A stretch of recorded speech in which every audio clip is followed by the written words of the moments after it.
आता त्यागामध्ये मी सांगितलं पण त्यागाच्या अगोदर तुम्हाला संतान प्राप्ती होत नाही, तुमचे दुःख दूर होत नाही, तर त्यागाच्या नंतर, त्याग झाल्याच्या नंतर तुम्हाला औषधी देईन, पुत्र संतान होईल. असा तरी मार्गामध्ये चालते का? मगाचीच गोष्ट विचारलं. तर आपल्या मार्गाचे सेवक आणि नाव भेटून जाईल त्या गावाचं. तर असे असे मानव धर्मामध्ये प्रवेश केलेले लोक आहेत. मग याला मानव म्हणल्या जाईल का दानव म्हणल्या जाईल? दानव म्हणल्या जाईल की नाही? धन्य आहेत.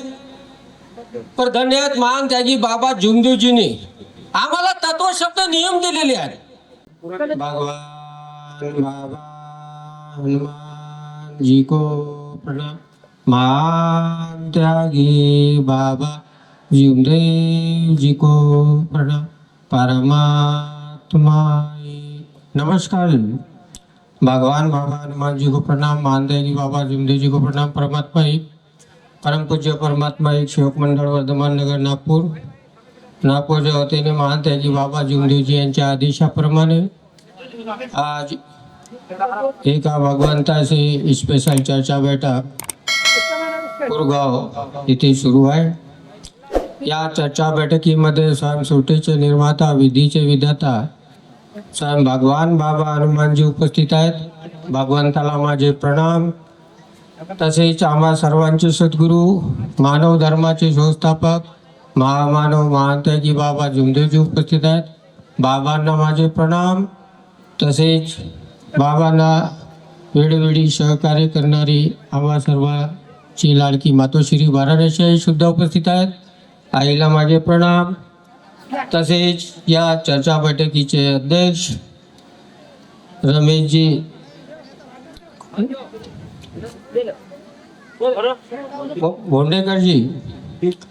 भोंडेजी शहापूर यांना माझा नमस्कार. तसेच उपाध्यक्ष हेमराजजी लांजेवार साहेब हे सुद्धा उपस्थित आहे. साहेबांना माझा नमस्कार. तसेच या चर्चा बैठकीचे संचालक राजकुमारजी राऊत यांना माझा नमस्कार. तसेच मंडळांतर्गत मार्गदर्शक काटेवारजी, बावनकरजी, निवारेजी आणि आदरणीय उपस्थित सर्व सेवक सेविका, बाळ गोपाळ सर्वांना माझा नमस्कार. भगवान बाबा हनुमान जी को प्रणाम. महान त्यागी बाबा जुमदेव जी को प्रणाम. परमात्मा एक महान त्यागी बाबा जुमदेवजींनी काय केलं काय नाही हे आपल्याला सगळ्यांना माहीतच आहे. पण महान त्यागी बाबा जुमदेवजींनी आम्हाला जागवण्याचा प्रयत्न केला, त्याच्याकडे लक्ष पाहिजे. धन्य आहेत महान त्यागी बाबा जुमदेवजी. सर्वांचा विचार केला. आता आपण कोणाचा विचार करायचा? आपल्या कुटुंबाचा विचार करून दुसऱ्याचा विचार करायचा, म्हणजे कुटुंबात आणि सेवकात एकता निर्माण होईल. आता एकता निर्माण करण्याकरिता बाबांनी आम्हाला तत्व शब्द नियम याच्यामध्ये बांधून दिलेले आहेत. आता हे तत्व शब्द नियम आपल्याला कसं करायचं आहे? पालन करायचं आहे. कारण की आपण वचन दिलेले आहोत, त्या वचनाप्रमाणे आपल्याला चालायचं आहे. पण आपण लक्ष देतो का? नाही, लक्ष देत नाही. अंधश्रद्धेमध्ये आहोत गुंतलेले. म्हणून चुकला म्हणून दुखला. सांगाल कोणाला? भगवंताला नाही, समोर ठेवून. महान त्यागी बाबा जुमदेवजी या कलियुगामध्ये परमेश्वराची प्राप्ती केला. साधू संतांनी केला आपल्या परीने, पण त्यांच्या शब्दांना ओळखू शकलो नाही. म्हणून म्हणले गेलं, मनी नाही भाव देवा मला पाव, भाज्याचा भाजीपाला नाही. म्हणजे आमच्या मनामध्ये भाव नाहीये, तर भक्ती होईल का? नाही. भाव तिथे भक्ती करायचं, भक्ती तिथे शक्ती, ह्याच्याकडे लक्ष द्यायचं. तर परपंच साधून परमात्मा साधायचा आहे. आता परपंच कसा साधेल याच्यावर विचार करावा लागेल. परपंचामध्ये आपण कुठे ना कुठे चुकलेलो आहोत. त्या चुकीची शोध करावी लागेल आणि नियमानुसार मार्गदर्शकाच्या निवासस्थानी जाऊन सोडणूक करून एका भगवंताला माफी मागावी लागेल. हेच बाबांनी सांगितलंय, पण आपण लक्ष देत नाही. आता बघा, ते एका सेवकाने बोलवला, ते बाहेर गावचे आहेत, भंडाऱ्याच्या तिकडे बाजूला. त्या दिवशी नववे अवनात आले होते, त्यांच्या शाळा, त्यांना मुलाबाळा नाही आहेत. त्याला विचार घ्यायचा होता, बोलवला, गेलो आणि विचारपूस केलो.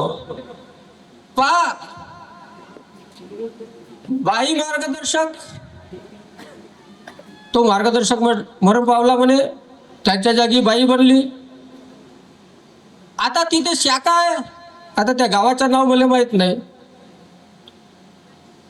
शाखा अध्यक्ष आहे, तो पण होता. हे गेले असतील तर आता तो शाखा अध्यक्ष म्हणतो म्हणे, हात पकडलं म्हणे त्या बाईनं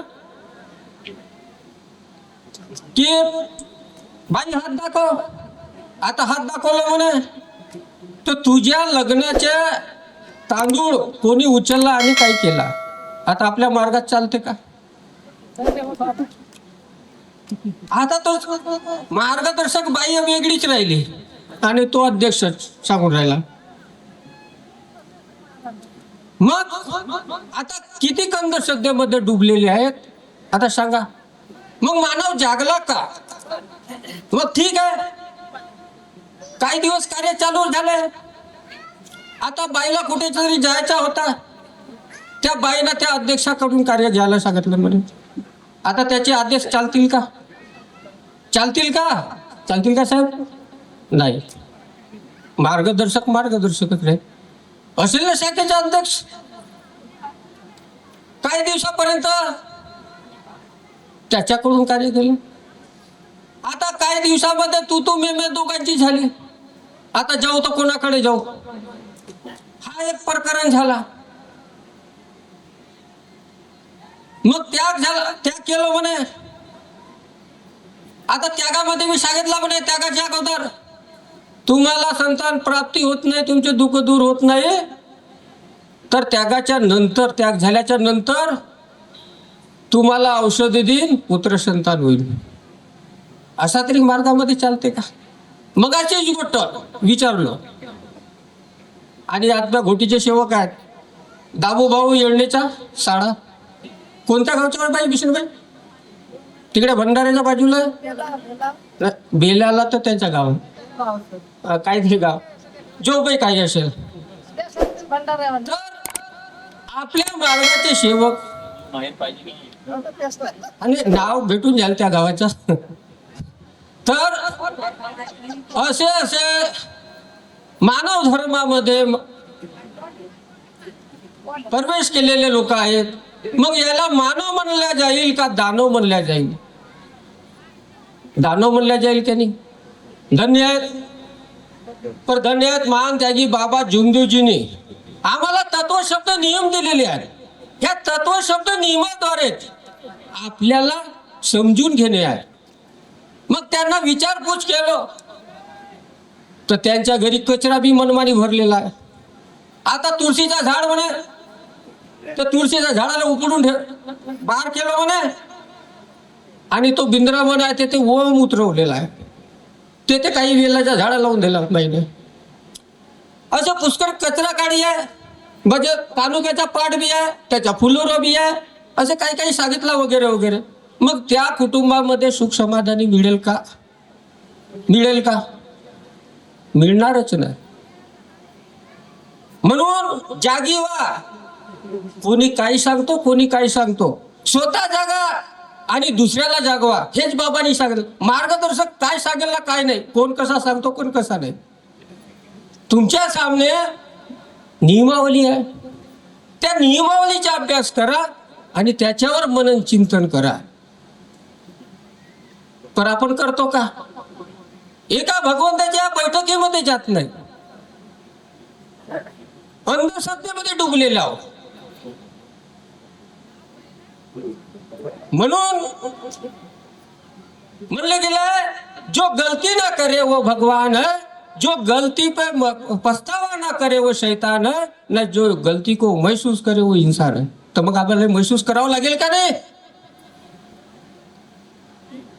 धन्यवाद. महात्यागी बाबा जुमदेजीने अध्यक्ष साहेब आणि उपाध्यक्ष साहेबात बोलण्याचा तर बहुत आहे असते, म्हणून जास्त न बोलता बाबांच्या आदेशाप्रमाणे तत्वशब्द नियमाचा तुम्ही पण पालन करा, मी पण पालन करीन आणि आपल्या शब्दाला इथेच विराम देतो. सर्वांना माझा नमस्कार.